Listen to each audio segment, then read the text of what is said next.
Oh boy. What are you gonna do, Paul? What are you gonna do? It's technology. Hello and welcome back inside the Parc Fermé F1 podcast number 869. No jokes, Paul. No jokes, friend. So, this is Todd. Of course, you know who this is. No, Todd, not now! And you know why I've asked you You here. must convince the villagers that I'm harmless. That's exactly what that's what I need you to do. Hey, tonight, I'm excited because as always, as we're wont to do, every year we do this, don't we? Yes, we do. We do this every year. You know, what do we do? Here, I even have a little music to get you in the mood here. How about that royalty-free music? Isn't that lovely? I thought so. So, with nice champagne, Grace. I like it. So anyway, what the heck are you drinking? That looks like a Guinness Stout. There you go. Nice. Ah, nice. Nice I have choice. water. There's some water. Guinness and So IPA anyway. mix. All right. Is this annoying anyone yet? Yeah, it's annoying me. Yeah. Yes. I was just trying to be polite. We This just is started. the We've been greatest doing this for intro like ever. Not. Grace 2 is like, minutes. "Ugh, stop it. Oh, shoot. There's a video. Yeah. So tonight, we do this every year, folks. We always have a New Year's resolution podcast at the beginning of the year where we share what we would recommend the resolutions be, the New Year's resolutions for each team or driver or whatever. And we're going to go through that list tonight and share that with you. I'm actually very interested in what your resolutions for these teams. So leave that in the comment. Also tonight, a first time ever, we switched recording platforms. It hasn't been 100% successful. I got to be honest with you. I know the last podcast you couldn't tell at all. It was totally fine. No, it's totally Smooth. fine. 2 different audio sections. You know, Grace was sounding Nobody great noticed. to sounding like she was in a bathroom, and everything Yeah. was great. And I had to edit boy. all night. It was wonderful. But one of the features that I'm excited about is it allows me to invite some of our Patreon supporters to join the audience and to be with us now live during this recording. And there are several of you in here that are joining us live. So hello to all of you, and thanks so much for joining the call and watching us live. And without further ado, live? they can see us Oh, and crap. hear I need us. to go change my shirt. No, I love that shirt. That's old school. See that Yeah. Marlboro back Yeah. there, right there? Look at Marlboro that. Racing. Nice. Oh, that's a McLaren on your shirt. Yeah. Smoke them, that's- kids. Yeah. Yeah. Yeah, wait a Yeah. minute. I've got a soundbite for that. Is that Paul. allowed? Wait. Hey, smoke up, Johnny! There you go. A little soundbite for you. Smoke So up, Johnny. we have a lot to cover tonight. I can't jump into introductions because you guys all know Grace. You all know Paul. We don't have any time for slapstick, tomfoolery, or food talk. We got to jump in because we I'm got a out. lot to cover. Yeah, I was promised only tomfoolery. What are you talking about? no It's the off tomfoolery? season. Grace said we were going to do a rendition of Pinball Wizard, but maybe that's. I'm waiting. That's going to be Ah. great. Pay for that? Do we have to pay for that? We Yeah, start that's singing an extra. ourselves? Or is it just No. if we play Pinball Wizard? If you play it, then it gets copyright, yeah. And Royalties, then yeah. this whole podcast would go to supporting Pete Townsend, which I don't know how you I was just feel going to say, about Well, I think he's doing all right. that. Yeah, he probably is. He doesn't need our shekels. really, really regret smashing all those guitars. I bet he does. He had like a 61 SG smashed, I remember. That would have been nice to have. Anyway, said the guitar nerd. So, all right, let's jump in and share our resolutions for the 2024 season. And we're going to start at the top with the top teams. We're going to work all the way through the top 10 in order. So that means we're going to start off with Red Bull. And I have, one, two, three. I have 4 resolutions for Red Bull. But Grace, will start with you. And Paul has informed us that his role here tonight is adding expert commentary on our resolutions. So this should be a lot of fun. I'm Little the color, salt hence on the top. shirt. Yes. Yeah. Yeah, it'll be Paul like, guffaw. That's crazy talk. That's crazy. Well, I think All right. we're going to be off to a good start with Red Bull because one of my resolutions for them is carryover from last year from one of Paul's. So this will work out great. So I think for Red Bull specifically, they need to keep doing what they're doing. It doesn't mean stay stagnant, right? Keep improving and developing and, doing what you do, right, to make your car better for 2024. Yeah. But you have to figure out that second seat and get rid of Helmut Marko. So. What? Wait a minute. Goodbye, good luck, and good riddance. That's not That's right. not happening. I never thought I'd see the day, Grace, when you were, pooping on Helmut Marko helmet. Mm-hmm. I mean, I don't think I'm alone in that. Are you? Really? Is What's there he a doing that's so throng of wrong? people? Yeah. I don't think. I didn't. Are you living in a bubble? What, like I'm Bernie Ecclestone talking to my friends about Bahrain? I don't. Yeah, it's fine. No big. Okay, so get rid of helmet. Just a little tussle in the back of the high school. I guess. Yeah. Okay, so anyway, this is doing well already. So anyway, I think. I'm game, Do Grace. you think he makes good? Do you think he makes good decisions? Do you think he's done well for the team? Well, he's brought us Sebastian Vettel, Max Verstappen. I would say there are some good decisions he makes. I would say that he dropped the ball on Alex Albon. I think that was a miss. And I think Liam Lawson is a miss for AlphaTauri. But that's just me. So, no, Grace, I totally understand what you're saying. He's Okay. 50-50. Yeah. 50-50. All right. Although I the believe 50 that he was good at has delivered them millions. So, the 50 that he was bad at, Well, maybe that's the easy 50 to win, right? maybe. You got it. I'm just It's a saying. good point, Grace. It's a good point. Okay. Good. I was just gonna say for the second seat, I think that this honestly is their biggest area of improvement. I think they really need to kind of figure out what they're gonna do with that second seat, whether or not. They don't really need like another Michael Schumacher. They have Max Verstappen, but they do need a more solid Rubens Barrichello. And I think the beginning of the season would be better so that they can, when everybody else catches up or if they have any issues along the way, they have, some points built up there. Could that be Sergio Perez? It could be. Has it been? Sometimes, but I don't think that's what you really want. You like it? Do you like my pace, Grace? That's not really what you want in your second seat, right? In your second seat, you want somebody that's always going to be in the points. Solid, reliable, always in the points. They don't have to win, but they got to be in the points. And so that's what they really need there. And, well, my resolution I kind think of they just dovetails look on that a little bit. If I can just add on, if I can snowball your thought here, Grace. Sure. I like that, Paul. Walk all over it, yeah. Yeah. So very similar. My first resolution for the moon was evolution versus revolution, right?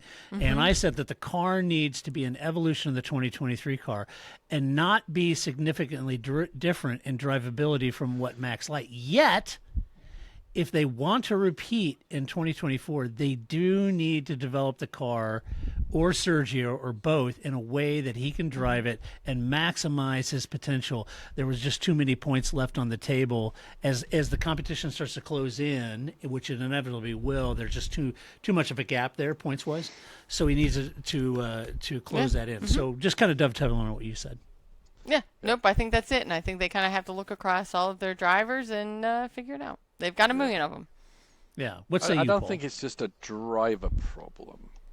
I mean, I would say they need to work on that side of the garage for sure, because I think Sergio has talent, and maybe it's influence from Helmut Marko, maybe it's the ideology of the team, but they don't have a lot of capacity for coddling any driver in any shape, which I think has been a detriment to a degree. Which is why we've lost some drivers that maybe they shouldn't have lost as early as they did, because they weren't patient enough with them. And obviously Sergio's got a lot of experience, so I mean, why would you be that patient? But I still think that side of the garage needs to support Sergio a little better. Maybe it's going in separate directions than they do with Max. It's not just you drive Max's car and you drive it well. They have the resources. They've got a very good car. They've got a very good momentum going into the next year. Pretty much guaranteed that car is going to be the best car on the grid next year. Max is at his best right now also. Yeah. The only reason they were even thinking of not winning the Manufacturers' Championship was because of the ups and downs of Sergio Perez. So next year, I think the other teams will be closer. I still don't think they're going to catch up. So, but with that in mind, I think their focus, they really need to pay attention to Sergio, not just Max. How many wins can he notch up? And can he catch Michael Schumacher? Can he catch Lewis Hamilton? And as I said, I don't think it's all about the driver. It's how you, the team behind the driver, the engineering team, the strategy, and making sure, and the approach to every driver is different, how to get the best out of them. And I think they're not very tolerant of people just not going out there and doing it. And I think Sergio needs a bit more than that. And I think if they're going to keep Sergio, then they need to be all in on Sergio, Right. and support him and maybe have a different approach to how they deal with Sergio and prepare him for each Grand Prix and for the season. Okay. Very good. There goes Todd again. I know.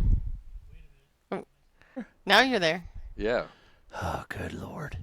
We got a close up of your ear though. That was That was nice. yeah. What happened there? Well, we That was don't know. weird. It's gonna be fun. Yeah. It's gonna be fun. Okay. So, okay. That means more editing to me if there's a new recording track created. That's great. Okay. So, Grace, what else?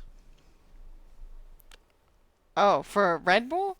Uh-huh. No, I mean, I think that I think that's really nicely summarizes it. I mean, I just Okay. think that in previous years we've requested that Helmut Marko, maybe goes to some other events rather than just the Formula One events, right? Like, but Yeah, it's interesting Okay. with Helmet because obviously he's historical with the team, right? And it all comes down to the creation of the team, and now there's a whole new structure to the team, and how maybe he has to answer to more people than Dieter, right? Right. Before it Yeah, was just yeah, Dieter yeah. and Helmet. You tell me what I'm doing, and he did it and then did it. and did Right, it. But right. now he's got to answer to a board. So, I Right. even if Grace wants to kick him out tomorrow, I think his position in the team has to change naturally. Yeah. I yeah. mean, you don't necessarily need to kick him out. I just think, send him to some other Red Bull events, right? Like, just not the Formula One races. There's plenty. There's like 7 million Red Bull sponsored Him things and out there. There has Coulthard to be gonna one. go do donuts in somewhere or ever. Yeah. No, I think there's this rampage. I don't know if you ever. Again, Red Bull has a million things, but it's just like regular bikes, like mountain bikes. They drop them off a cliff. They do all these stunts and stuff, and then they have to keep going through this motocross Wow. course in order to Nice. get down the mountain, continuing to do stunts, and it's insane. And I don't know what your day one looks like because that's clearly your day 1000. I don't know how you practice that, but send them to that. That's fascinating. Rampage, Perfect. Yeah, Rampage. Okay. Check it out. It's a good time. So I have a couple more for him. I put, as Mercedes showed us and F1 proves over time, success is hard to retain, and so are key employees. So Red Bull need to think about employee retention programs within the cost cap structure, which makes that employee retention difficult, or they could get poached. So I think that's going to be important for them as well as they move forward. And Mercedes, same thing, riding on 8 years of success, and everybody started poaching their engineers and that sort of thing. So I think that's that happens in F1, not the first time.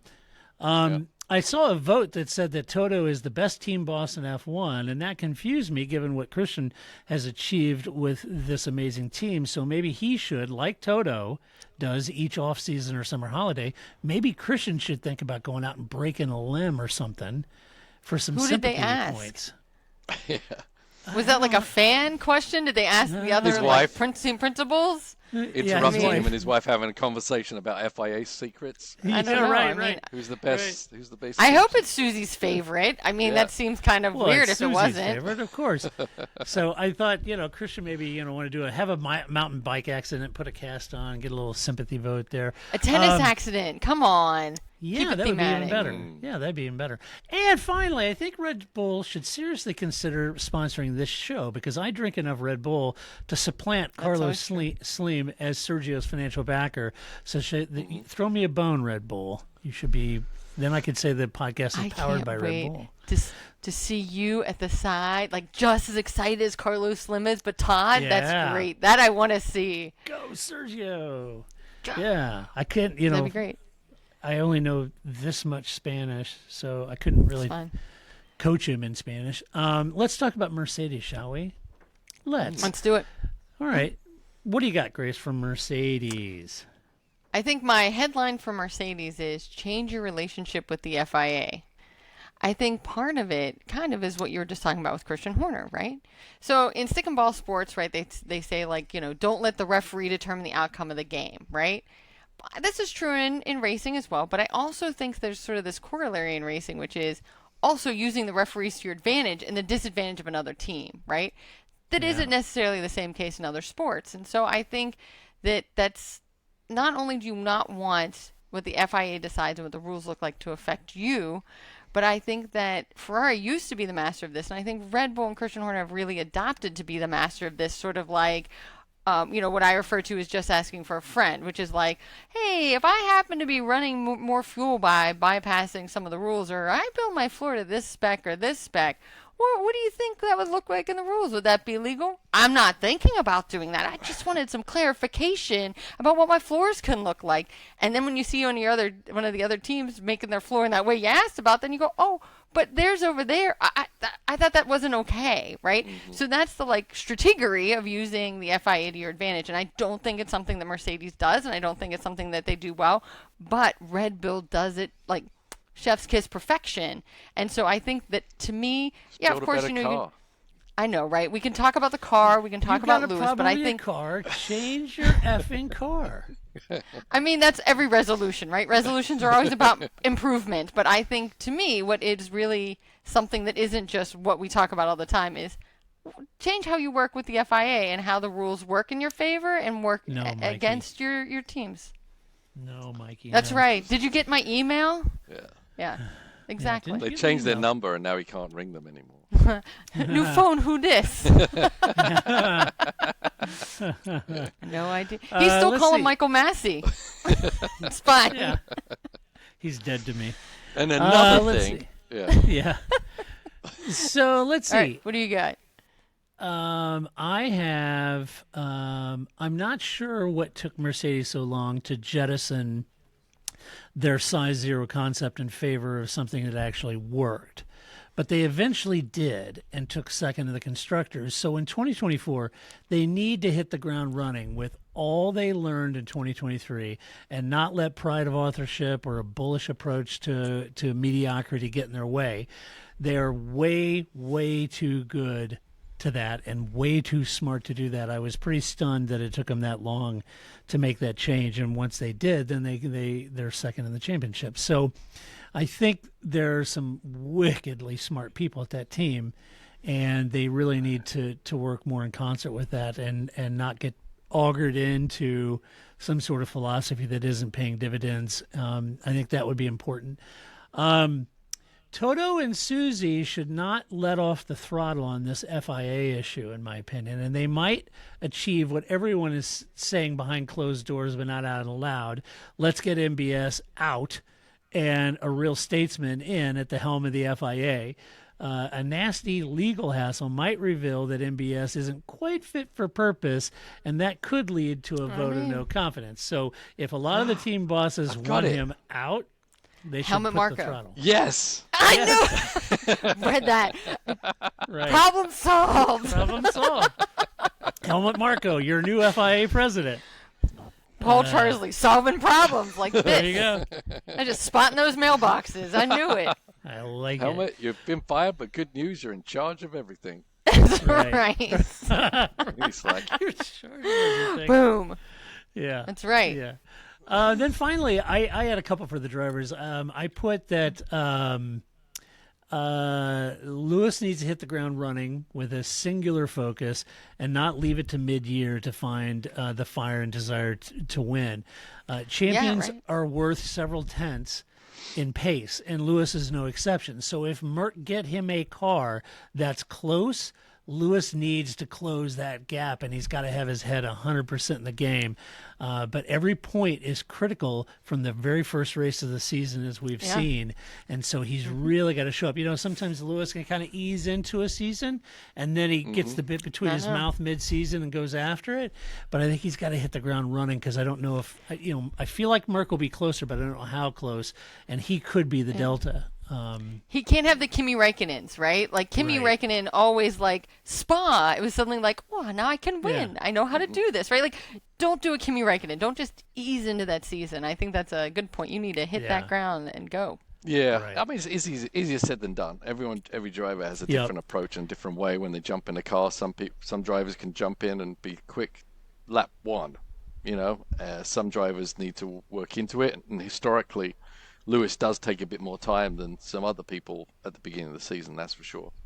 I think when you were saying about they should have reacted quicker with the moving from the zero. I mean, it takes a lot to change the concept of a car, and It does. I think making a quick knee-jerk reaction just to change it for the sake of changing it, rather than really thinking about what actually was wrong and what actually can have a long-seeking improvement to the car. I think it was frustrating. Obviously, you would think they should just be tearing the paper up and just jumping right on it. But I think overall they probably did the right thing by taking a bit more time and not panicking. The season was kind of not really going to work out. Actually, it worked out pretty well for them in the end, because where they finished the championship, I thought was actually pretty superb considering where they were at some points. So I think the time it took was okay, just like McLaren, where they didn't panic. They just had a plan. It's like, okay, well, we kind of know what we're going to do, but it takes a while to get to the point where we can actually change this concept and move on. Yeah, it's a good shot, because McLaren said at the beginning of the year, don't look for any major changes until summer break, and that was pretty much spot on. Yeah, it took a long time. They had confidence. Yeah. We didn't have confidence, because they're like, what the hell are you doing? You got to start going. I'm a McLaren fan. I never have confidence. Yeah. But now that Mercedes have moved on from their concept that went wrong and they've gone back to whatever a car that started to work, they still need to have more consistency. I mean, we saw some big blips, at certain tracks, certain conditions, temperatures, etc. They weren't quite having their head around their car, and then they were struggling a little bit. So they can't have that. But I think that they need to move forward with this concept and just keep building on it. I know there's a new rules package coming up, but I think the trajectory they're on is good. They don't need to panic, and I don't think they do. So I think they're pretty much going to hold that resolution anyway. Yeah. Yeah. Well, here's another one you might disagree with me on then. Or maybe you won't. Maybe you won't. Wrong. Wrong. So George needs to put the 2023 season behind him as one of his worst, and he needs to start from day one by kicking Lewis's feet off the desk at Mercedes. This is a critical year, as Toto has doubled down on his Lewis love with a new contract, and this leaves George in perceivably the Bottas role. So if he has any desires of winning titles, he needs to legit beat Lewis first, and that's no easy task, as anyone will tell you. But there's a major element here for George.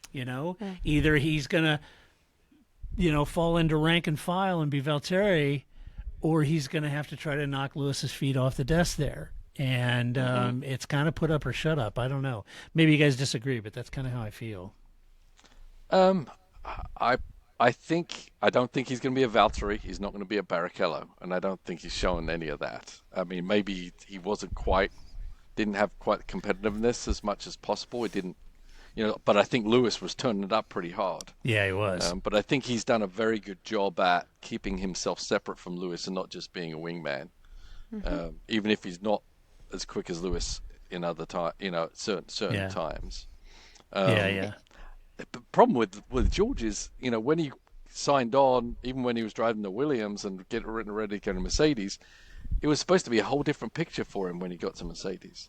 Yeah. Lewis was supposed to be moving on, to retirement, Yep. singing and fashion, and George was going to be the number one, and Lewis is sticking around because he didn't win that 8th championship. Right. Yeah. If Lewis had won that 8th championship, I don't 80-21. think he would still be here. I don't think he would. No, I don't either.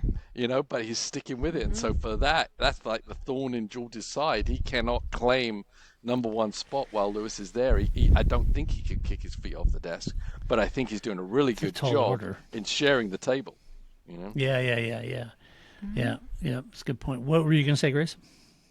No, I mean, I just think, no, I was just, old man yelling at the sky about 80-21, right? Like, this would be a whole different ball game then, right? So, I think that's true. I mean, I think George it kind of reminds me of early Ocon. Like, for a long time, Ocon was like Toto's guy, right? And we thought big things would come from Ocon, and that just is like petered out completely. So you don't want that, and that's not where he is. And I don't think it's like Alonso to Lance Stroll or something like that. Like, it certainly could be worse, and it could be a larger gap. But I do think that George needs to like amp it up a little bit, and both on the track and I think as part of his narrative. I think he is very much the like very polished Formula One driver. Well, maybe be a little less of that, or maybe be whatever. Then, like, if George is currently just operating at a 6, maybe try an 8 sometimes, or just bump it up a little bit, so that people can kind of see both in your narrative and on the track that this like I'm nice shirtless George guy isn't all you're about. It's kind of like when we talked about Lando last year, right? Like Twitch right. Lando versus adult Lando, or however you want to phrase that. Like, you need to kind of like bump it up a little bit, George. Yeah, for sure. Let's see. Let's move to Ferrari. Ferrari's issues aren't, in my opinion, aren't. Dave in the audience says, "Put a shirt on and turn it to 11." Good point, Dave. Nice. Yeah. Let's see. Ferrari's issues aren't Carlos or Charles. They are the car. So Fred should avoid the past Ferrari way of noodling around with the driver changes and focus 100% on the car and its drivability. If it's an evolution of last year's car, they have a long way to go. And with the cost cap, I think it will be tough for them to claw back, the performance. If they can't find the pace of performance, they may want to consider the 2026 regulation changes and treat the next 2 seasons as a real R&D development cycle for a large jump in performance gains in 2026, like Red Bull did to Mercedes a couple years ago. That's my thought. Yep. It's not. It's. And I have others. You want to know what they are? Strategy. Ferrari needs to find. Not really. We're only on team number 3, man, and you're already like, I'm over. This podcast is still going. Why am I here? These are the worst damn resolutions I've ever seen. It's up to you. Do you want to do like all your Ferrari and I can do all my Ferrari, or do you want to like, intermingle them to each other? It's however you want to do it. Hit me with your Ferrari. Just comedy, folks. Just comedy. It is. It's fine. It's what got me in trouble at school. The door opens, I just jump right through. I don't care. You can't help it. You don't care. No, you don't help care. it. That's Nor right. should you, Paul. Nor should you. All right, Paul. Well, I was just... Or not Paul. Grace. Hit us with your Ferrari. What's going on? Dogs and cats, mass hysteria. Anyway, I think that... I do have that. Mass hysteria. Yes. There you go. So, right, classic Ghostbusters. So I think that Fred Vasseur, I think, was kind of, you were talking about sort of the team element of it. I think that for once, Ferrari seems to not be running through the revolving door of team principles. Just let Fred cook. Let Fred do what he does, continue to do what he does. It seems to be working, right? Like, usually by, end of summer break, it's all this, chatter from Ferrari. And I always state that, like, what we hear outside means that it's been happening in the locker room for a long time, right? If a driver says out loud, "I'm unhappy," he's been saying he's unhappy for a long time behind closed doors, right? So I think for once, Ferrari's just like, it's quiet, and you kind of ask Fred and he cracks some jokes and he's classic Fred Vasseur, and it's kind of working for the team. His sort of like save your drama for your mama thing. And who knows what he's like behind closed doors? It could be totally different. But I think for what we see out here in the public, for once, Ferrari seems like a stable place to be for a moment. All right. So Ferrari stable. Paul, go. Okay, I think they're completely unstable. Excellent. No. I think... I'm just going to say the opposite. No, I think, in my opinion, that they're not really gelling. They're not clicking very well. I think if there's any team that needs to do a lot of soul searching over the winter, it's Ferrari, in so many different areas. Especially, obviously the strategy stuff was abysmal most of Yeah. the time. I mean, they need to definitely, absolutely look into that, clean house, whatever, but they need a whole different structure to that program. Because they couldn't make decisions on the fly, certainly not good ones on the fly. They came up with bad strategy even when they weren't under pressure. And Yeah. no, I don't know if it's something to do with, I don't know if they didn't expect Sainz to be as competitive as he is. But I feel like they would be better if Sainz wasn't as good as he is, and they could focus on Leclerc and have a second guy just kind of follow up behind Leclerc all the Be time. Rubens. Yeah, I think they're not in a place of superiority with the car or their team structure, and that is another kind of fly in the ointment to having a cohesive team. Does that make any sense? It does. I think it does. I mean, my second sorry. My second resolution I think fit right in with that, which is I think they need to figure out what they're doing with Carlos Sainz, right? Yeah. I think that in dating terms, right, the advice you would give somebody is define your relationship. Are you just casual? Are you going to be monogamous? Are you keeping people in orbit? What are you doing? Define your relationship. What do you want? What does the other person want? Are you on the same page? Because if you're not, if one of you wants to be casual and one of you wants to be monogamous, this isn't going to work, and it doesn't matter. Love is not enough. So Ferrari, I think I agree with you. They really need to figure out what they want from Carlos Sainz, because I think just like in a relationship, if Ferrari doesn't do something and they don't talk to Carlos about it, somebody else is going to do it. Somebody else is going to slide into those DMs, right? And before you know it, Carlos Sainz is going to be like, oh yeah, by the way, I was talking to Aston Martin and now I'm going over there to be on Fernando Alonso on Grace's dream team.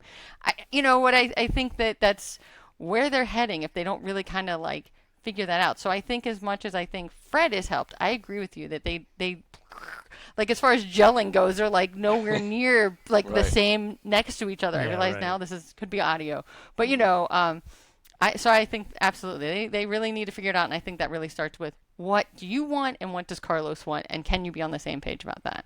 Yeah. Yep. I agree. It's like Steven said in the chat, swap Sainz for Checo. There you go. It's not a bad idea either. Yeah, him and Max and Carlos back together again. Again, right? Together Like again. back Yeah. together. Get the band back. And then finally, I said Charles has to avoid this unforced errors.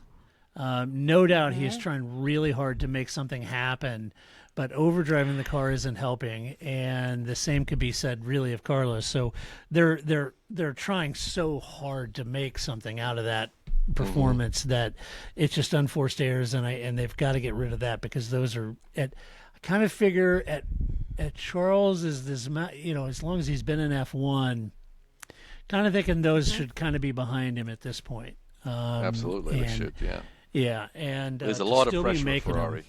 There is a lot of pressure. Yeah, no doubt. But you know that going in, like I mean, I get that nothing prepares you for seat time like seat time, but right, like you knew. I mean, Yeah, I it's think hard. I think everyone says they know until they get there, and they don't and really then know. the reality is 10 times more than you even suspect. I think right. that's right. I mean, that's what I'm saying. I get that 100%, right? Yeah. Seat time. You don't know till you know, but you also know. So they're not McLaren. I similar to your previous point about how Red Bull doesn't. They have. It's not so much coddling their drivers, but they sort of have like one. They treat all their children the same, right? They have one path, and if you fit on that path, great. Then you're going to be great. You're going to work here. I only know how to raise one kind of kid. And it's often that second kid, whether it's Pierre Gasly or Alex Albon, isn't Max Verstappen, and you want to treat all your kids the same. Well, I think Ferrari is, kind of they have to figure out what this is. I don't know. I guess I'm not disagreeing. I agree that I think that there's sort of going on here. Well, let's talk about your team, shall we? That seems good. Let's do it. Ron. Hey, did you see Ron got knighted? Sir Ron Dennis. Finally. Finally. I think this is now Been too that long. Ron and Lewis can now do that biopic together they've always been wanting to do, right? Yeah, that would be good. I cannot wait that'd for be the cool. Ron Dennis book if he ever. Oh my appears. God! I wish he would be in write line for one. that. Dude. Oh my God. I would. Yeah. I The would. things he's seen. I would eat that book up in a heartbeat. The stuff that guy has seen and done, Yeah. he yeah. could weave a story. Yeah. Yeah. Yeah. I'm Let's reading see. that Max Mosley book, by the way. Oh yeah. Yes. How do you like it? I like it a lot. I didn't realize he was quite as good a driver as at least Yeah. he's making out in the book. I haven't looked at the Yeah. in reality. He was up there. Well, I guess it's kind of like when people talk about Senna, and it's like, well, it doesn't make Alan Prost look very good. Well, the movie is called Senna, right? The book is called Max Mosley, right? Yeah, I guess. yeah. Yeah. I don't know. It is a really yeah. good book, though. But wow, he had It is good. connections. That guy. Holy moly. Oh yeah, he did. Yeah. His Some family. Yeah. some good and some not so Some good. not so good. Yeah. Yes. some Some nuts. some not so Yeah. good. Yes. Yeah. Let's see. McLaren. McLaren finished with Aston Martin. McLaren finished where Aston Martin started, and many believe they could be a real dark horse as the legit challenger to Red Bull. Now, while I'm wary of that due to the cost cap, it could happen. You never know. But regardless, McLaren have done well, and this year's car has to be on song and reliable. I'm not sure I'm 100% convinced they can find 3 to 7 tenths per lap over the winter, but other teams have in the past. And under Zach and Andre's leadership, you just never know. Therefore, they need to cure their slow speed corner pace and their straight line performance and get the tire window a little wider for them for this year's car if they possibly can, would be my thinking. I also, into dovetail on that car related, McLaren may struggle with their Mercedes engine supply if they start beating Mercedes, and that's always an unknown. Yeah, imagine that. That's always an unknown as to how that works, but I'm not sure what choice they have unless they work on plans in 2024 to create their own power unit for 2026 like Red Bull has, but that's an expensive gamble for sure. However, I would think of the two, it would make more sense for McLaren to do their own power supply or power unit, because then that translates directly to the road cars, whereas Red Bull doesn't Right. make a road car. So, it might be an option they take if they have the right kind of investment behind them, but that's further down the road. This coming year in 2024, they've got to get the reliability, get that tire window open, and improve slow speed and straight line is my thinking. Anyway, you guys?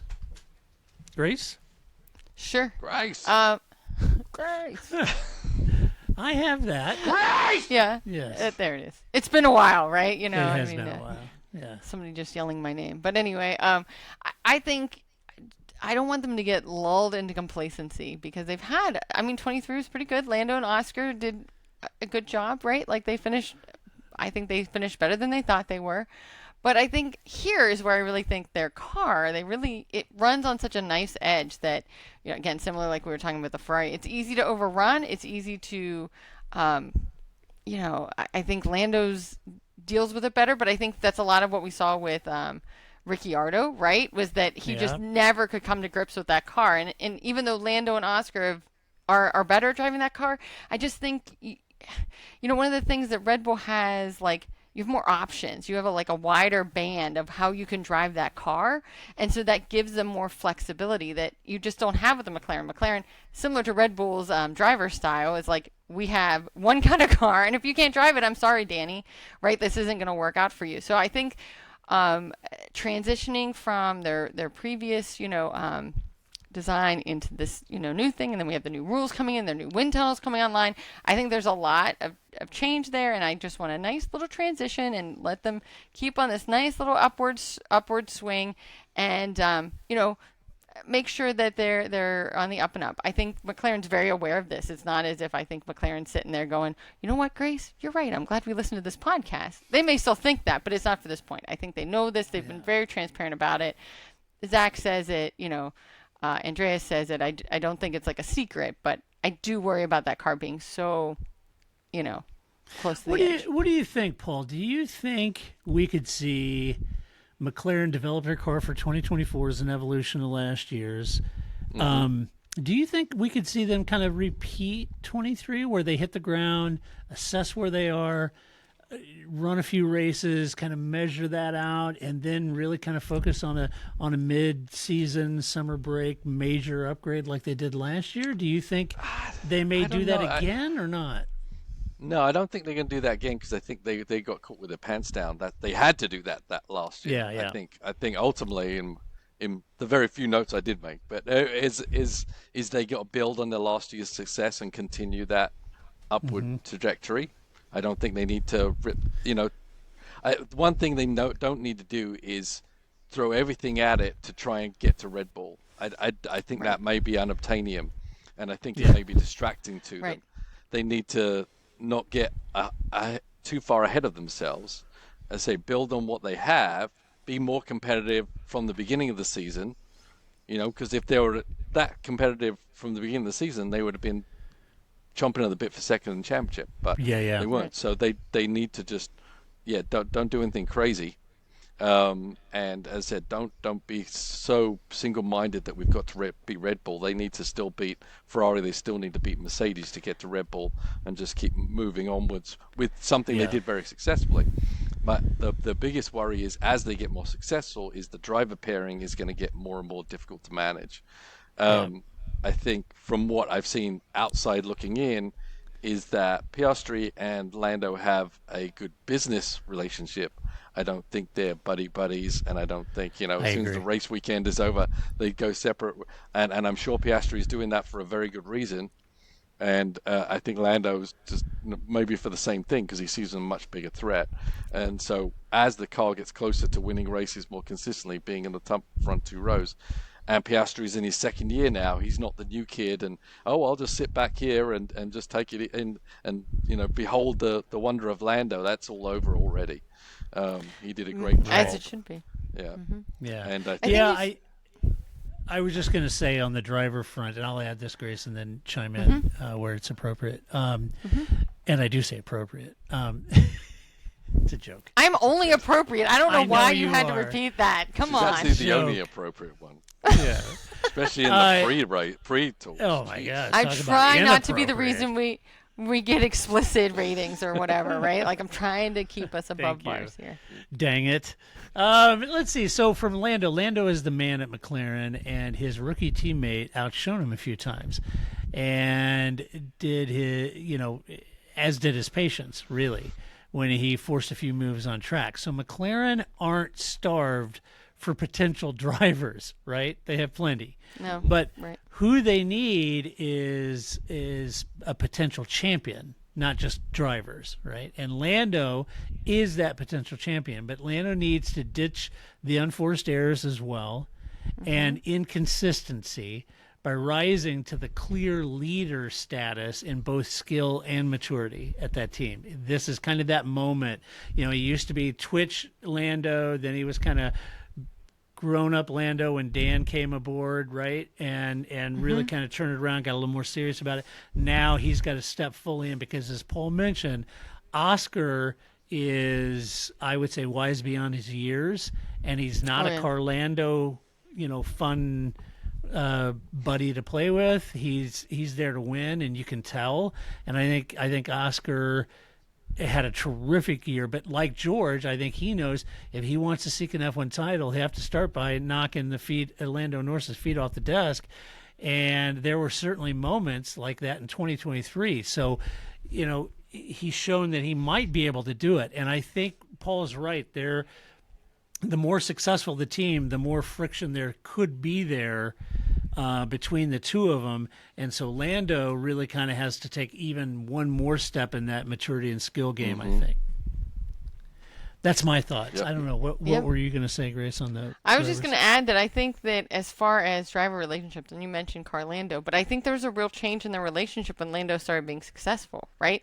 It's easy to be buddies when you're clearly good and the other guy is clearly top 5, top 10 or whatever, right? Like then you can be buddies. But I think there was a clear change in Carlos and Lando's relationship, even though it was never like they stabbed each other, but it clearly stopped being quite as like, hey, we just goof around together all the time, because Lando became a real threat. And I think that you can't possibly be buddies with your teammate in that way when one of you is trying to kill the other one and vice versa. So Yeah, he didn't right. have that relationship with Ricciardo, and he's not going to have that with Oscar. And, Right. I think the only joke Oscar really makes is that that Fernando Alonso has been racing longer than he's been alive, which every time he says that, I do not appreciate. But yes, that gets brought up a lot. So I think that, Oscar did great in his first season. I think that I don't think that was unexpected, but I'm sure that Lando was hoping he wouldn't be quite so good in his first season. Yeah, I'm sure. Well, speaking of Fernando, No more radio. The rest of the race. let's talk about Aston Martin, shall we? The green team, Paul's namesake on the Heart of Racing. Many praise Alex Albon. I like it better to think it's Paul's name that was like somehow like he's named like Jensen or something like that. He was named Jarno Trulli after somebody, right? Like Right. The team was named Jarno after Trulli- Paul Trulli. right, Jarno Trulli's named after a motorcyclist, right? So that's why that's what Right. came to me. Yeah. But the team. So many praise Alex Albon as the unsung hero of 2023, and I can't disagree with that sentiment because I think Alex did a great job. But for me, actually, Alonso was the unsung hero as a veteran, grabbing that car by the neck and scoring podiums right out of the box at the front is just. I just think Alonso did a Herculean effort last year. He needs to continue doing that if the team keep Lance as the owner's son. And because Lance, honestly, he left a lot of points on the table, and I think that is costing the team millions of dollars in prize money. So the heavy lifting is really down to Fernando, and I think Fernando's got to really keep that that pace going if he can. For Lance's point, I think he's got some room. We've certainly seen the performance there. I think his performance in changing conditions is terrific. But there's an opportunity to raise that game a little bit, score consistent points, and keep that and deliver those points because that's a huge help. It's a tall ask when you're up against Fernando. And I get that, but it's also a tall ask to ask Fernando to go out and do the lion's share of all the points haul for the team, right? So it's a tough situation for them both. But Paul, how do you see the drivers? Yeah, I mean, I agree. Yeah, it's been a lot of weight on Alonso. I mean, I think Alonso takes it in his stride, right? I think he actually loves it. That he's the man, and I think we saw how he politically entered the team and backing up Lance the whole way, but then he's still, I'm sure secretly he's relishing that he's the man that scored 3/4 of the points or whatever. Yeah, right.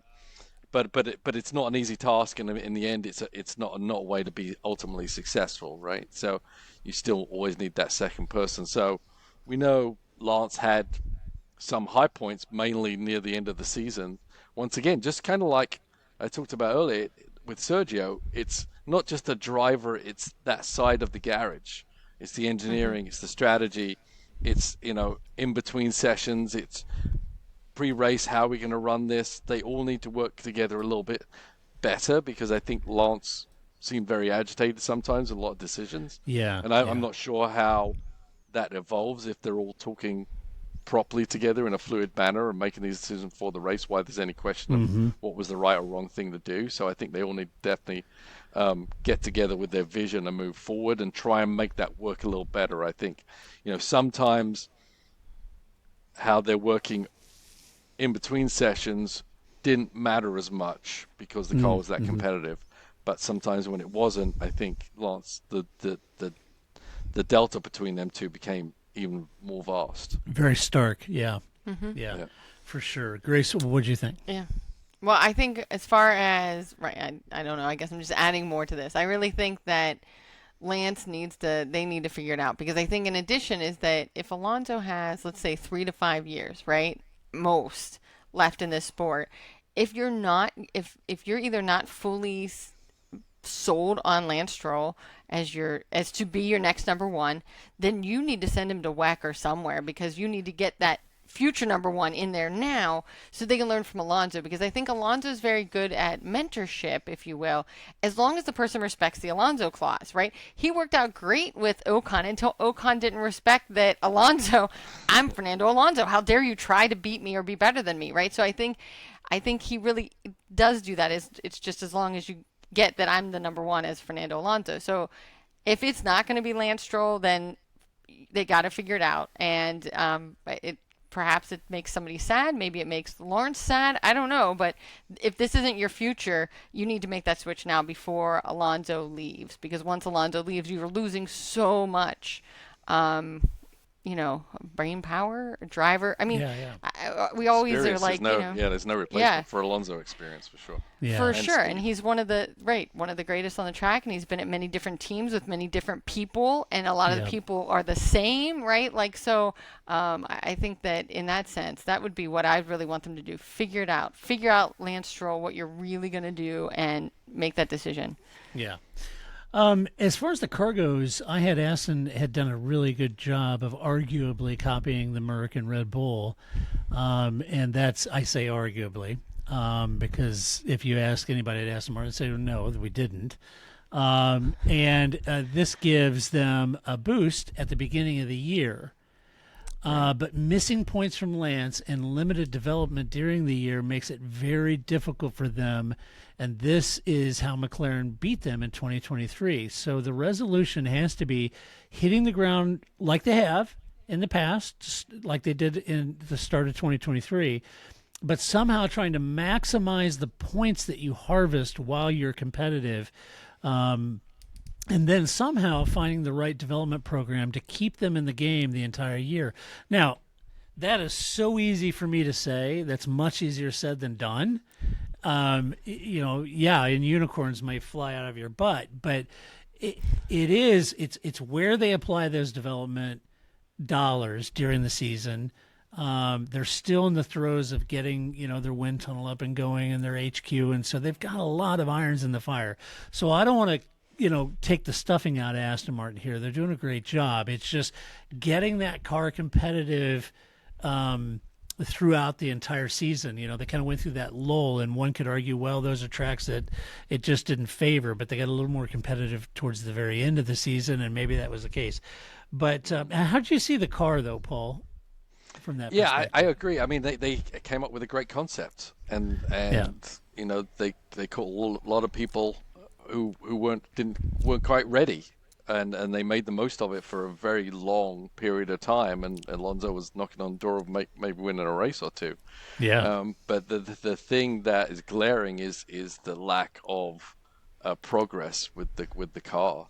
And if they want to be a tier 1 team, which they're vying to be, that has to be addressed. You cannot just sit on a car, and you can't stop development. Even if you're thinking about the rules in 2 years' time, you still need to go through the processes to develop the car.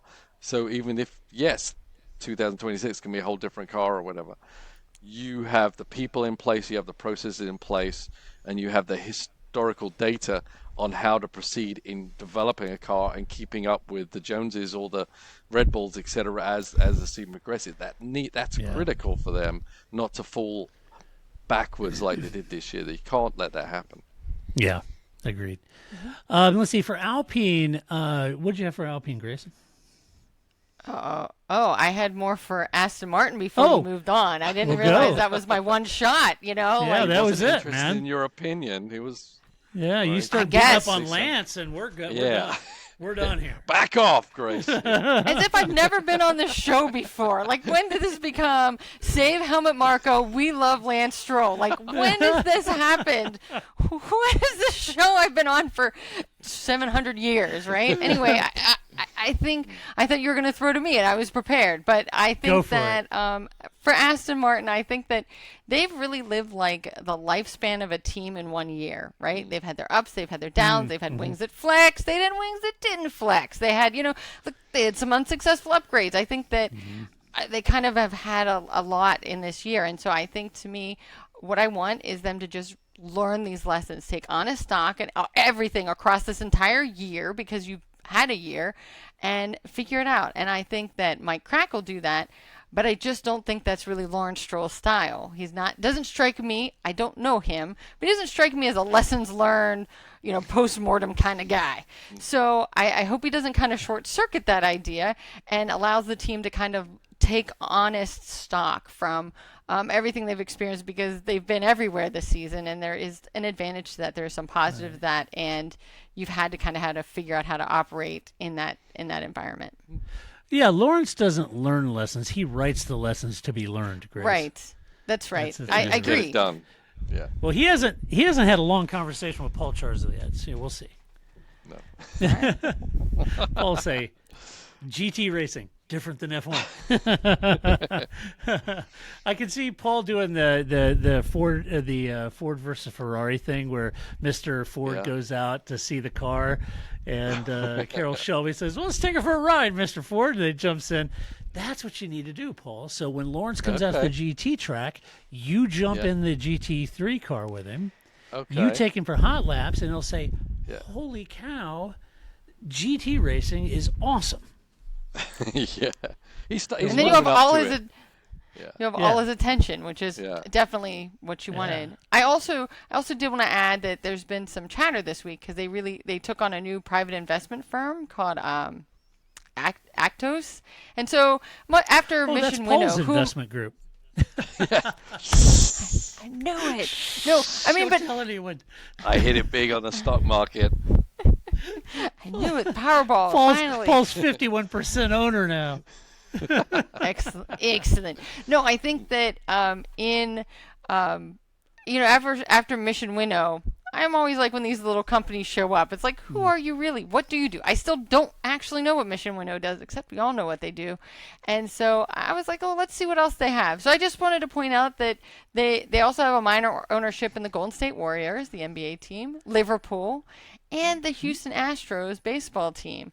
So not only has Aston Martin been the pink Mercedes and then the green bull, but now they're Astro Martin. This is like the best idea ever. Let's just bring it on, and let's just keep going with the we might look like somebody else's car. You have the perfect. My God. Think of all the tie-ins now at every American race we're going to have to deal with. Yeah, I know. Lance is going to be out there in his baseball gear. But see, maybe they'll race in Oakland. That would be fine. When you said Liverpool, see, Paul's not a Liverpudlian. He's not a fan of Liverpool. Yeah. He's a West Ham fan. That's right. I didn't pick who they invest in. I'm just sharing the information, right? It wasn't like a dig at Paul. You go back to them, Grace, and you tell them. Listen, but I will say that I accidentally watched part of a soccer match, which I think was Liverpool and Arsenal, and they don't say anything. And I think people need to learn something from this, that those broadcasters only speak when it's necessary. They just let the people play. And I think that more broadcasters need to follow that. I mean, right, everybody played soccer. I have some knowledge of it. And I've seen, I've gone to soccer games here in D.C., but I think that, they just didn't speak. It was refreshing. You mean they didn't spend 20 minutes recapping how offsides work? Right, or how qualifying works every single week, even though we've been here every single week, right? I just thought it was so nice that football and Formula One could just learn from. You don't have to speak. I've been saying this for years. If there's nothing to say, don't say anything. I think British football needs its own version of Chris Collinsworth. Then. No, what? Why would you wish that on any? Why would you wish that on anybody? Yeah, that'd be perfect. Don't do I heard that. Al Michaels. I even know who that guy is. That's crazy. Do you? Oh, well, there you go. What about Al Michaels? That he's leaving? Is that what you said? Yeah. I said, well, what about Al Michael? I heard he's out of a job, so could get him I don't know. over The there. only thing I know about Al Michaels is that he doesn't eat vegetables, not at all. And if he's at a fancy restaurant and they bring him out a steak and potatoes and they just throw on some vegetables, he sends it back. Vegetables touched my meat, I won't eat them. Al Michaels, who is not a young huckabuck, does not eat vegetables. Fun fact. Let that be a lesson That is to a you. fun All fact. right. One of those. I don't know, One of those right? fun facts. I don't know. Paul loves vegetables. I'm just saying, it was just very shocking He that eats all of his vegetables. His plate is Every always single clean. one of them. Yeah. if your steak touches your vegetables, you send it back. You're the opposite of Al Michaels. Paul even does Brussels sprouts.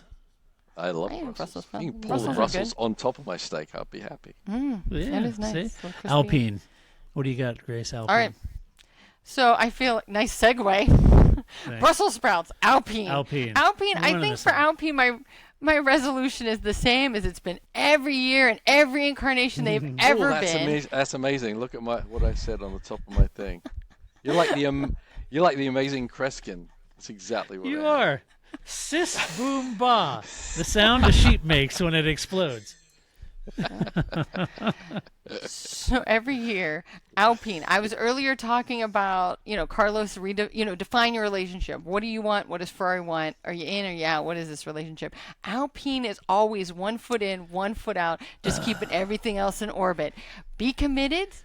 Be in a monogamous relationship with Formula One and just stick with it. Whatever you are, this seems to always be a problem with, well, I don't know, maybe, I don't know. It doesn't work in Formula One. Whatever you call yourself, just be in the sport for the long term and just be dedicated to it.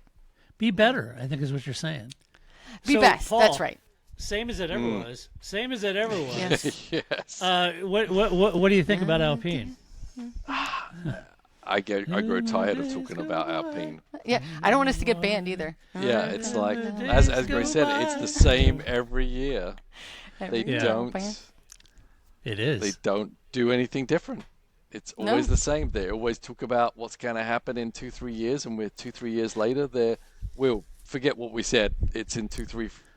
Then we're going to really show Red Bull what's and up. we're going to be serious. But they don't. No, baby, I didn't mean it. I swear. We're going to get engaged, I promise.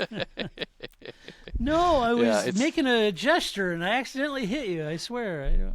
Yeah. Those weren't the nudes that I sent. Those are old messages you saw on my phone when you were looking through it. I didn't even write that stuff. No. I left my phone at the bar and someone else is doing it. I'm just Paul holding these never condoms for a sends friend. pictures. Yeah, Paul doesn't send pictures. Not with his head attached, right? It's only from here down. Yeah. He knows. the He's a neck professional. That's right. So okay, there's all right, Alpine. Yeah. Alpine, what are you gonna do?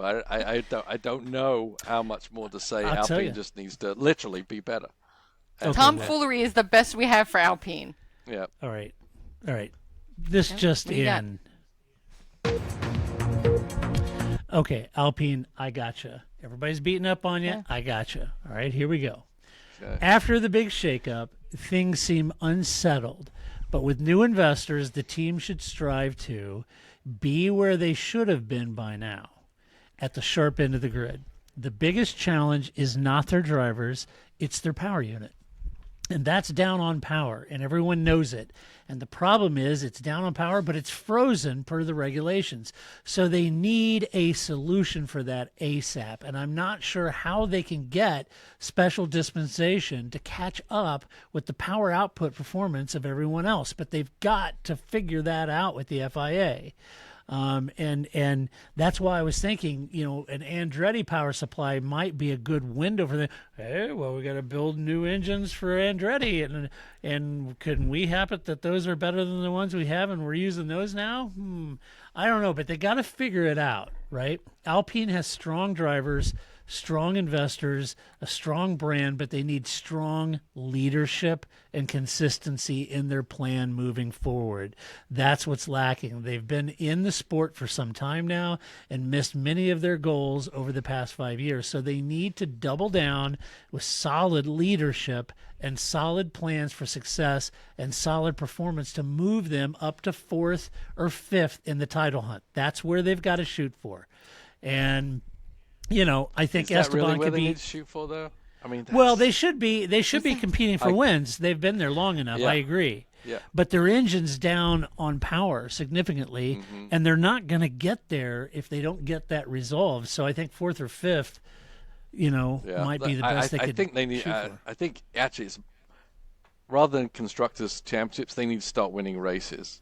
And if they need to focus, if they've got a down on power engine, then they need to focus the car on tracks that don't They can demand win. have a big percentage on the power, and focus on building a car that can win a few races. They need to win something rather They than do. just be decent. They Yeah. need a radical change. They do. They do. was- And go ahead, Grace. Was that you being positive about Alpine? Me? You made it sound like we were. No, Todd, you made it sound like I Paul and I was. were just like, oh, Alpine, you're so terrible. I don't know that you were like, Alpine, you're great. I was a positive spin on Alpine. I got your back. Yeah. Well, I was being okay. I was being truthful. I was Truthful. saying a couple of challenging areas, but I also think Esteban could be a chippy driver and Pierre could get touchy. They need to pull out. They need to put bad all of that combination. aside and just focus on maximum Just race. points, regardless of who scores them. It doesn't matter at this point. It doesn't have to be Pierre every time, and it doesn't have to be Esteban. Just score points. I don't give a damn who does it. Just do it and start going for those race wins when you can nab them or podiums or whatever. But the whole driver, two French drivers, you guys got to put all that crap to bed. That has no place at this team right now. It really doesn't. It's like some version of the dad. I don't know who started it, but I'm finishing it. Yeah. I don't know which one of you is better. You both need to be better, right? It- I yeah, need you it both to doesn't pick it matter. up. Yeah, I agree. All right. Anything else on Alpine? No, I'm done. All Let's right, let's move move. Let's move on. Really, yeah. Let's go to Williams, shall we? Let's see. Williams was the feel-good story of the 2023 season with James Vowles and Alex Albon, and that's great. But if I'm honest, this team needs to consider 2026 as their focus and where they can make the leap from the back of the grid to consistent midfield player, or even through fourth through sixth in the championship. Something like that. They need to do what McLaren is doing and do it on a limited budget. James is he's very realistic about their limited budget and right-size expectations, and I love that about James. But at some point, he'll need to fashion gold from straw, and that's a very hard task. So the good news is it's one I think he's up to. And I think they could pull it off with Alex Albon at the helm. So I think for 2023, targeting maybe 6 in the championship and the constructors, something to really make them, it's a stretch goal, right, for them. But I think, they got to beaver their way towards that 2026 program where they could really take advantage of changing regulations to make an advance forward. But, yeah, that's kind of my thought. Anyway, your guys' thoughts? Grace, go ahead. Sure. Grace? Thanks, Paul. I'm going. Gosh. So much Inappropriate. pressure. I didn't even do anything. I'm just being my best over here. You're living your best life, Grace. I think that for Williams, my resolution was very similar to Todd's, which is kind of like change nothing. 2026 is your focus, right? Just Yeah. keep doing what you do. Let Alex continue to be great. Let James continue to cook. I even think Logan Sargent isn't the worst idea in the world right now, especially his money isn't, right? Like, so let's just keep this team where it's at. Keep moving forward. Don't upset the apple cart, and just keep that focus to the new rule change. Well, it's like Patron Steven said in the chat. Bring Otmar in as an advisor. He worked with a shoestring budget at Force India, and it's a great point. That doesn't. You know? Yeah. I also do want to note that Williams, they put out a Logan Sargent hype video, and they said that Logan Sargent is the first American driver in the last 30 years. And I was at first very confused because I was pretty sure that Scoot Speed was in more recently than 30 years And ago. Rossi. Yeah, and Alexander Rossi, too. But yes, for a brief moment. Maybe But maybe in 30 years that's had his picture taken in a bathtub and put on social media. maybe they meant points, but that's not what the thing said. But anyway, I'm going to let that slide. I'm going to let that slide, Williams. But, do a little research. Yeah, Wikipedia does it for you. It's not even like you have to you don't even have to pay somebody, right? James could have please Michael donate to Andretti was the last Wikipedia. American? That doesn't seem right. No, it doesn't. Paul, what do you think? Well, I think they're in a survival mode still. Mm-hmm. I think they far outshone their capacities. I think James Vowles has done an amazing job, and I think he will continue to do that. Getting them to sixth in the championship is going to be tough. Yeah, it is. I think it's going to be really tough. I think if they can just consolidate where they are, right? I mean, if they can not finish last, I think over the next couple of years, I think is great, and I think Albon's done a great job too. And I said if they can do anything like what they did this year and repeat it, I think that will be a win.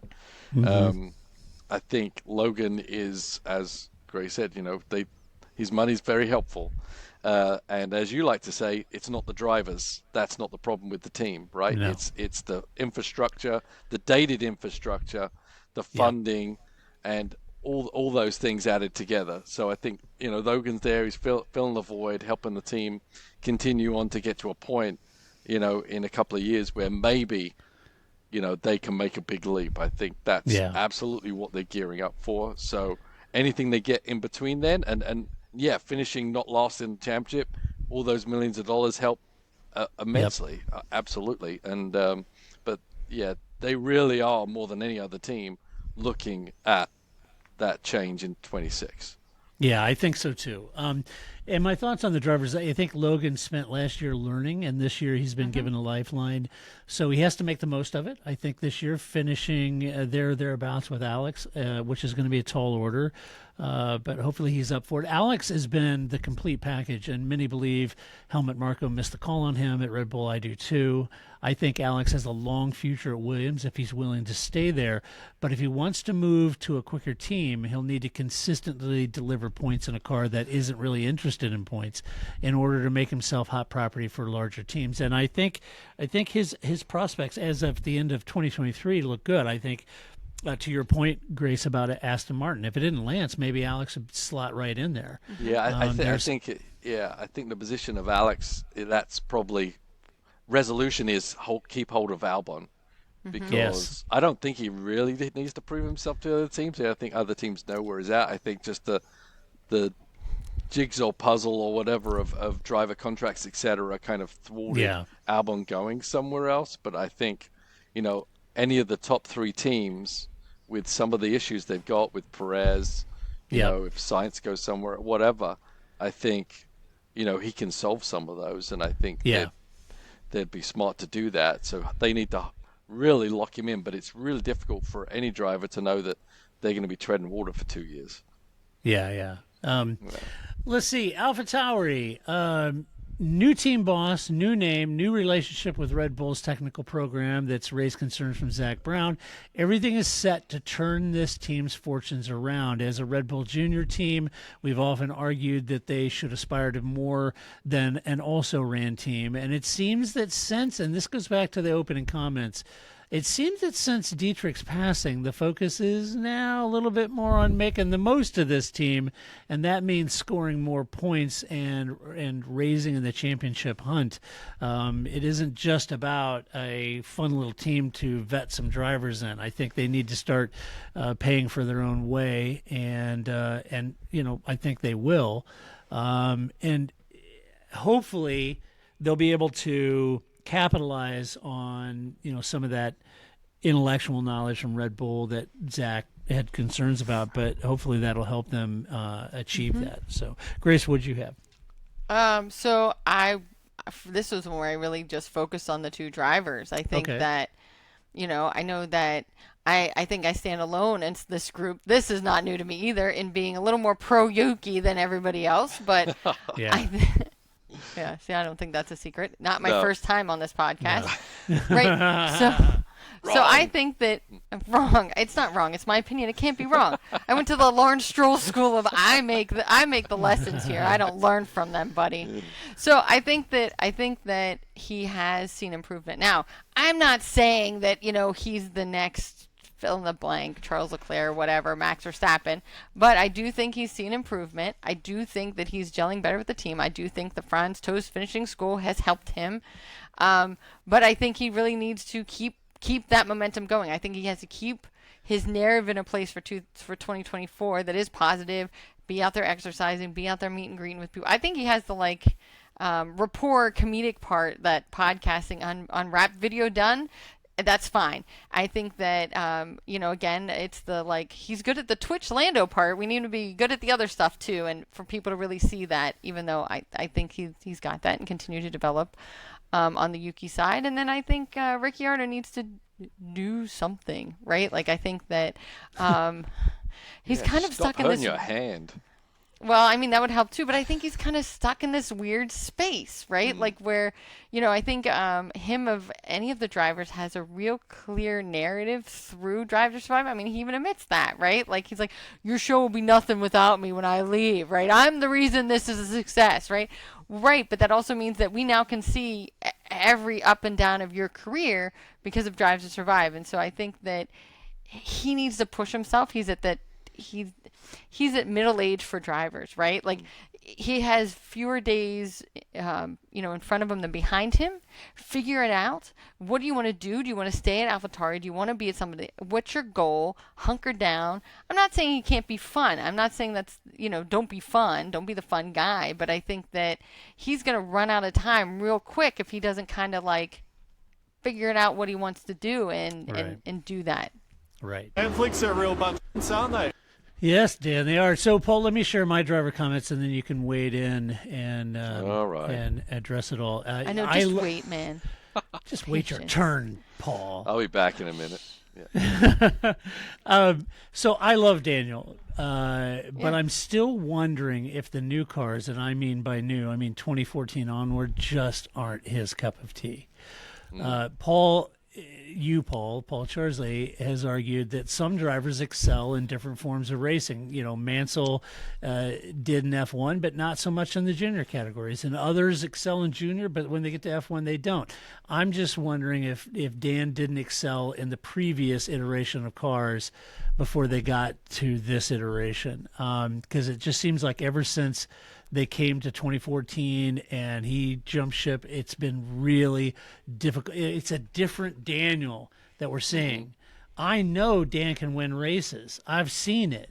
And for him to be so far off the pace and not capable of getting back on it, it makes me head scratch. Could it be that this version of F1 has left Dan on the back foot? Or can he turn it around? His resolution has to be rise to the team leader role and not get beaten by Yuki at this point. And for my comment on Yuki, I would have made a different choice if I were the team boss there. But as this is another opportunity, he can't let Daniel beat him. And as I have often said, he needs to get his anger and red mist under control because the entire team pays for that, not him. The entire team has to listen to the berating and the haranguing and all that stuff. He doesn't have to. He can pop off. But, there's a lot of men and women working their tails off at that team to make that car. And I think the red mist gets the better of him. And for those reasons, I don't see I would have made a different choice there. But anyway, Paul, what do you think about drivers? Yeah, and obviously his daddy Toast is gone now. I guess they had a good relationship, as weird as that seems to me. Yeah, that is weird. It seems weird to anybody having a good relationship with Franz. So what does that look like? Or with Yuki, quite honestly, But those two together, I'd be like, I would. But maybe that's what makes it work, right? Yeah, maybe. Yeah. It's the odd couple. Yeah, the odd couple, for sure. Yuki, I just don't think he's a complete driver. He's got he can show speed for sure, but his general approach to driving and his reactions in the car are never going to allow him to be anything than he is right now. I just don't see it. I mean, there's drivers that get to a certain point and literally they can't get out of the way of themselves and they cannot be successful and take that next step. And I think Yuki's absolutely that guy. I think he had a lot of potential in that first year, and he's a bit temperamental. He's got, he buzzes off here and there, but he's a new guy and he's just finding his way. And hey, he's got, got some gumption, that young lad, but he just hasn't progressed enough for me. I mean, not even close. And he's more hostile and angry and bitter than Max Verstappen, and Max is a 3-time champ. Yeah, I mean, he's angry at all kinds of things that aren't under the team's control, and you just got to be better than that. You've got to be the captain as the driver in the car.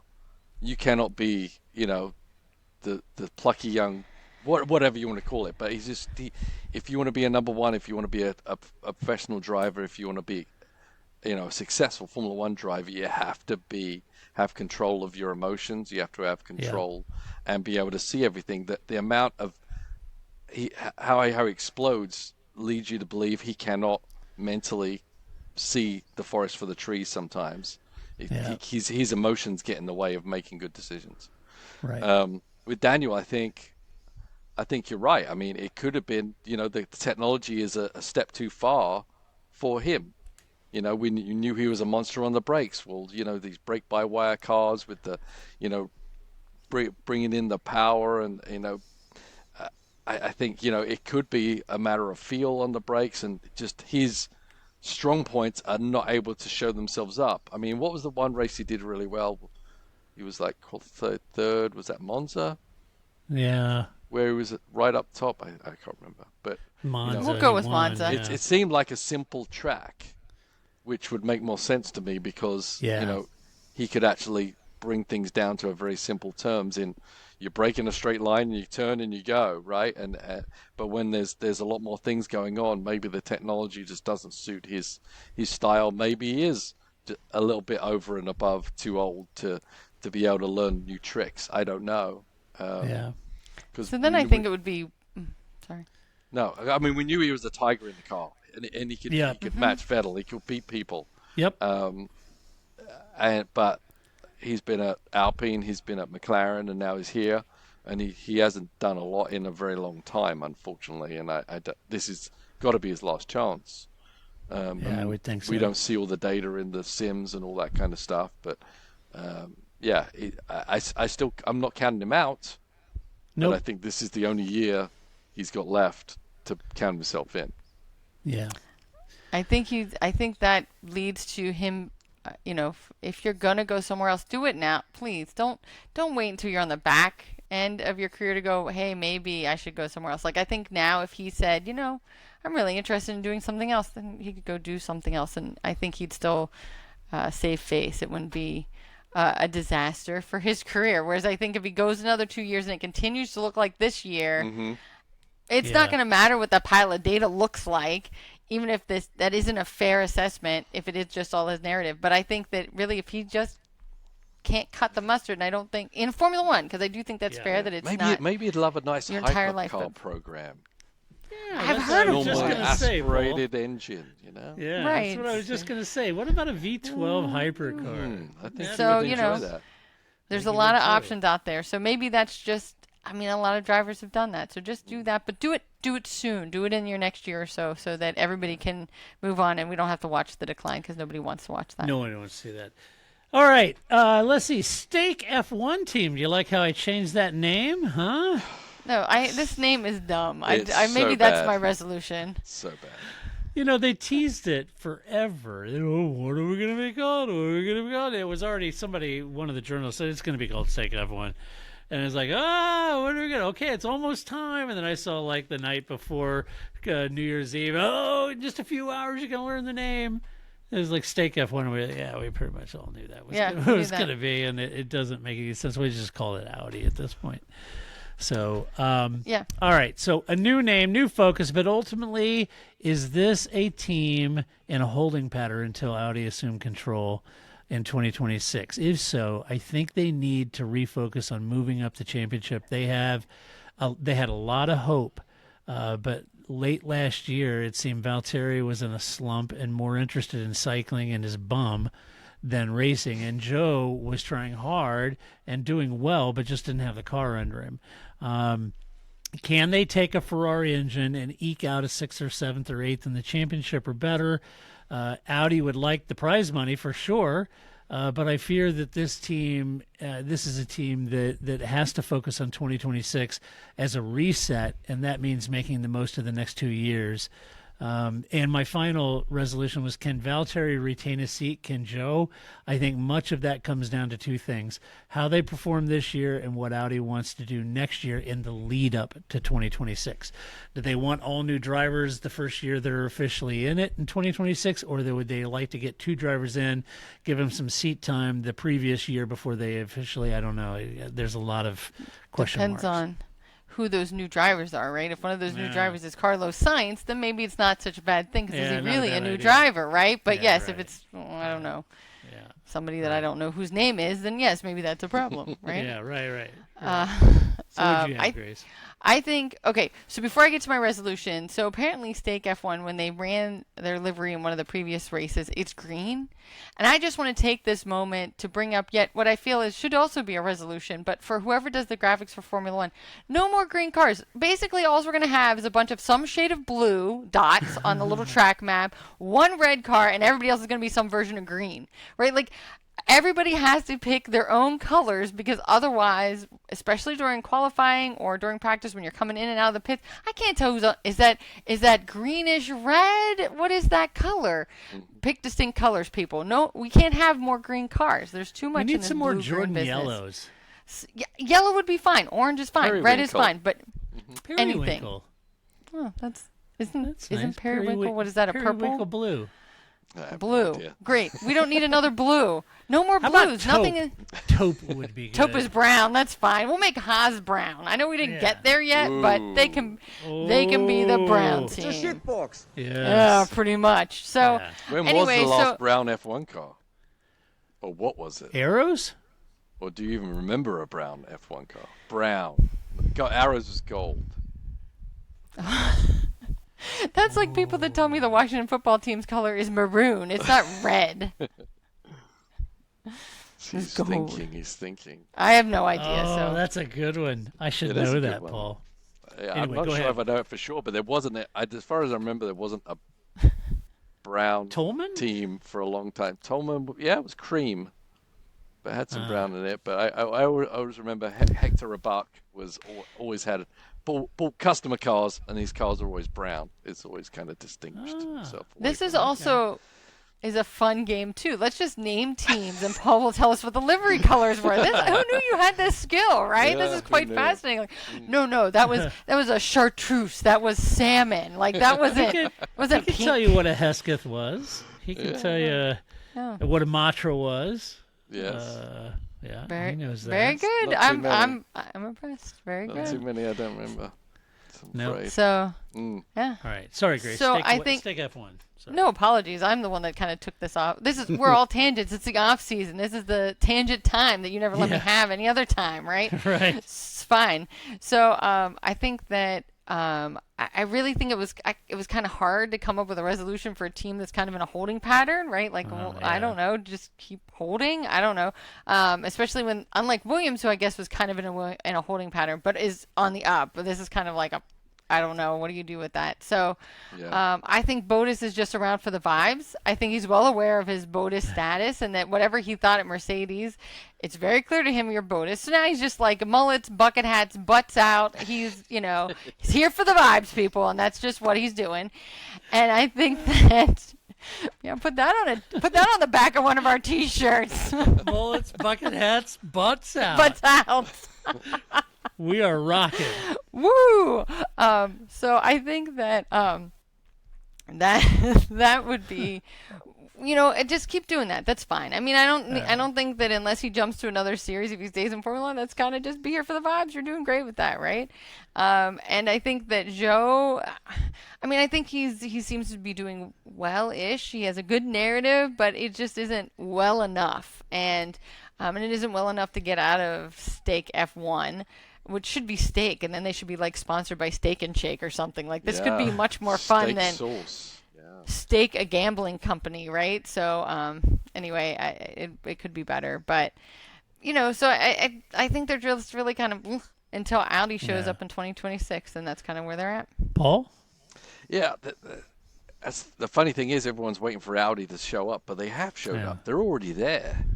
Yeah. So my question is, are they letting this team die on a vine and then going to reinvent, relocate, everything?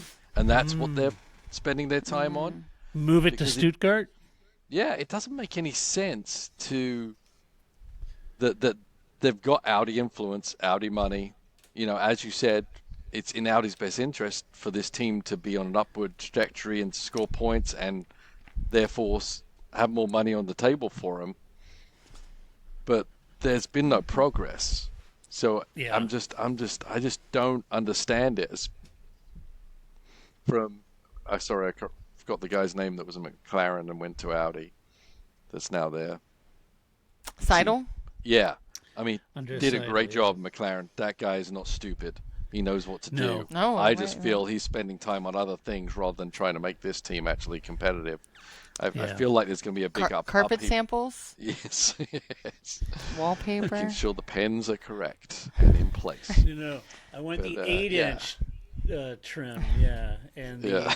the wainscot should be, Yeah, it's just I question what this whole team is doing right now. Without his influence and skill, they shouldn't be where they are right now unless Audi has something It's a good all point, Paul. different going on elsewhere. So Yeah, it's a really good point. It does make you wonder.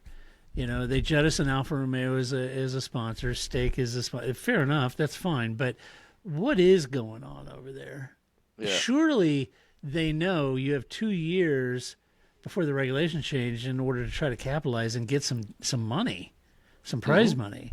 And surely they want that. and build the team up. You know, bring in personnel Yeah. because when Audi starts Yeah. in 2026, you don't want to be starting from scratch and starting hiring Right. people from the beginning. No. You want to be building this team up right now, but it just doesn't seem to be changing anything. And as It's you kinda know like- firsthand, Paul, you've worked with Audi, and you know A firsthand. lot. I mean, they're a hell of an operation. Team Yost and Ulrich and those guys. I mean, they don't mess around.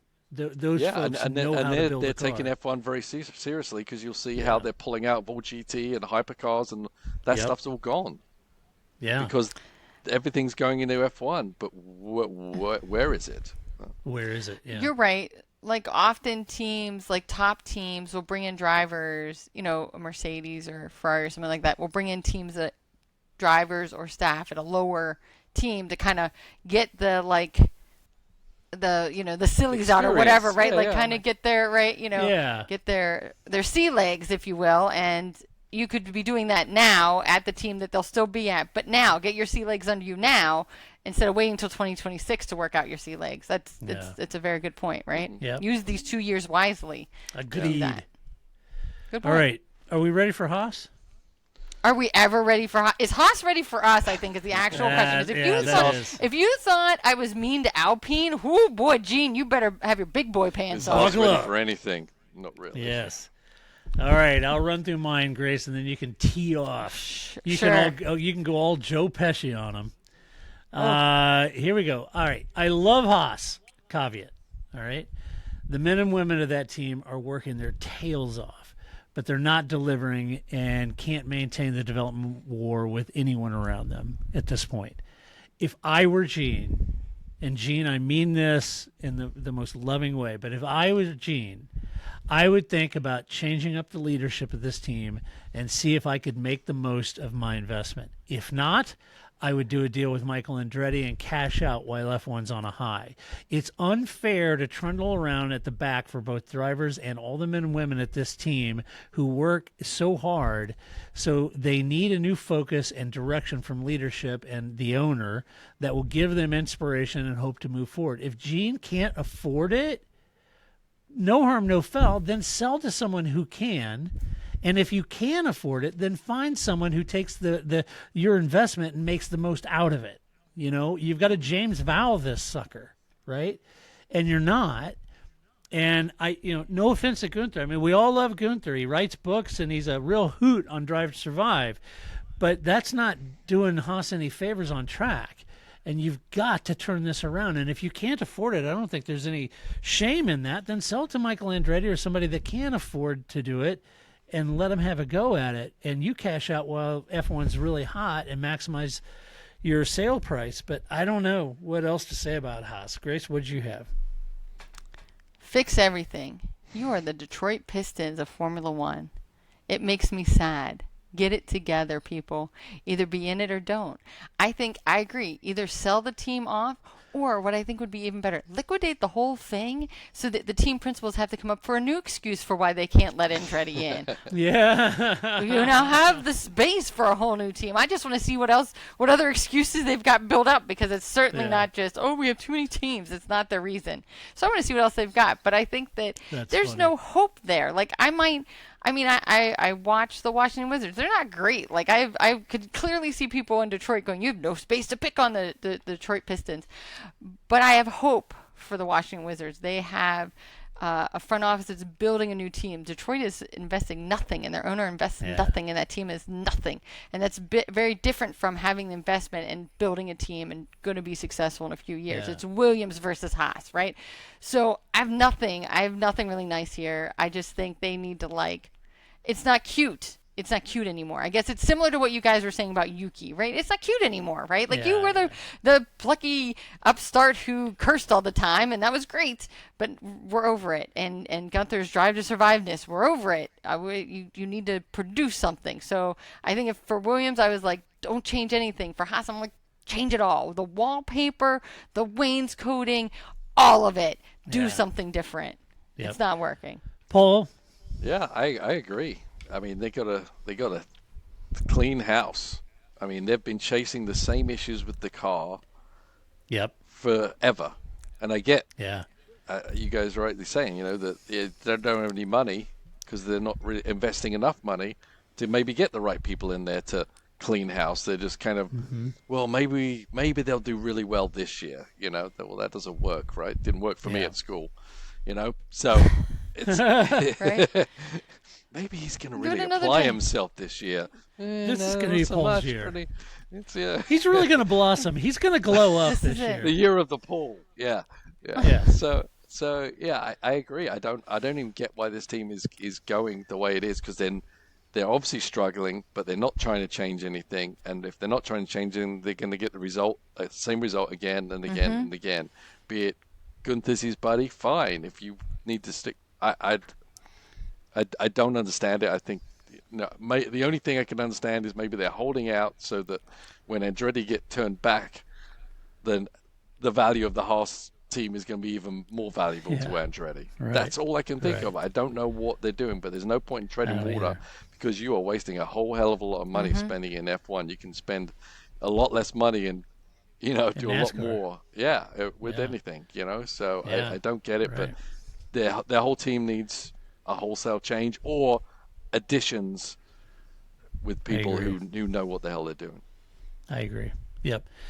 All right. Well, that does it for the resolutions. That's what we think the resolutions should be. But what do you think the resolutions should be? You can tell us by leaving a comment at our website at theparcfermé.com. Just do it decorum civility as always. And you can go to the post about this podcast and you can leave comments there. Or on social media. You can do that too. Well, Paul occasionally looks at that. Every once in a while he does. I think Paul looks at his social media quite often. I've never got that. He responds to what I tell him, right? Or when I mock him, he's right there. Grace, right. I didn't think that was funny. I have alerts for you, Grace.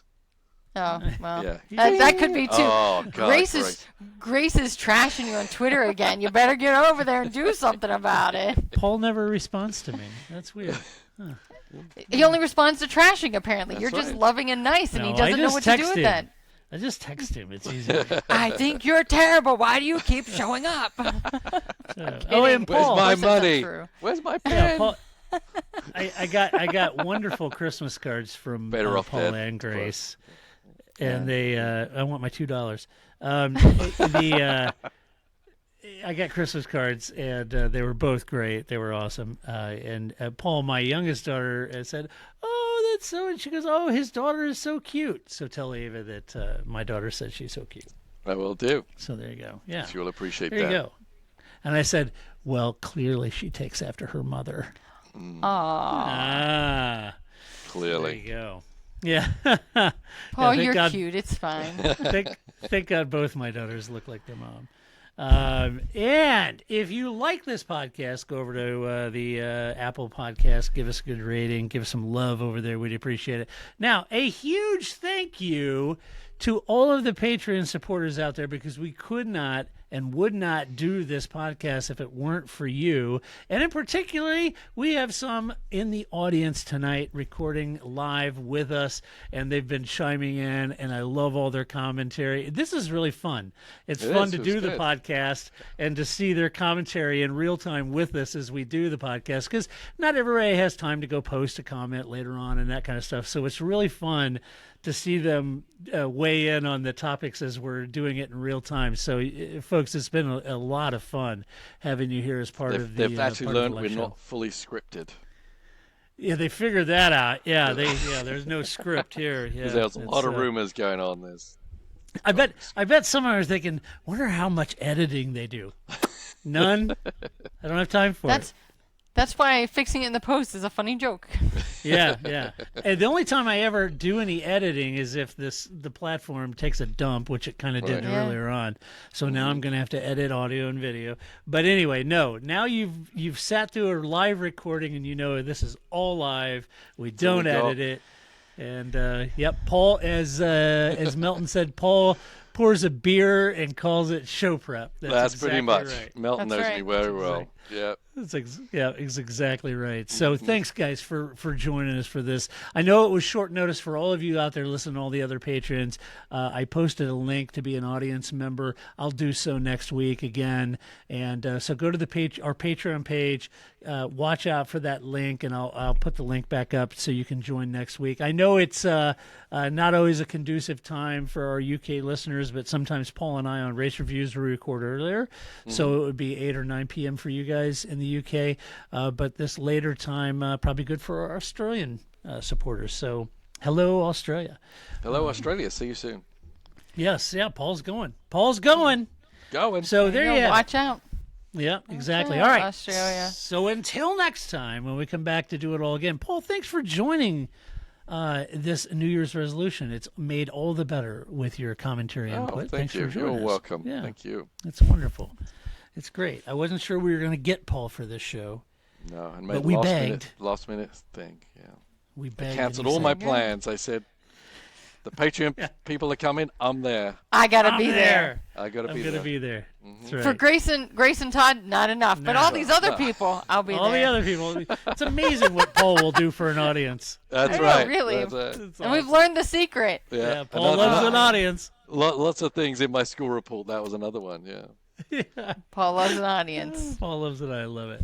does. All right. Until next week when we come back to do it all over again, this is Todd, a.k.a. Negative Camera, saying so long. That's it, man. Game over, man. It's game over.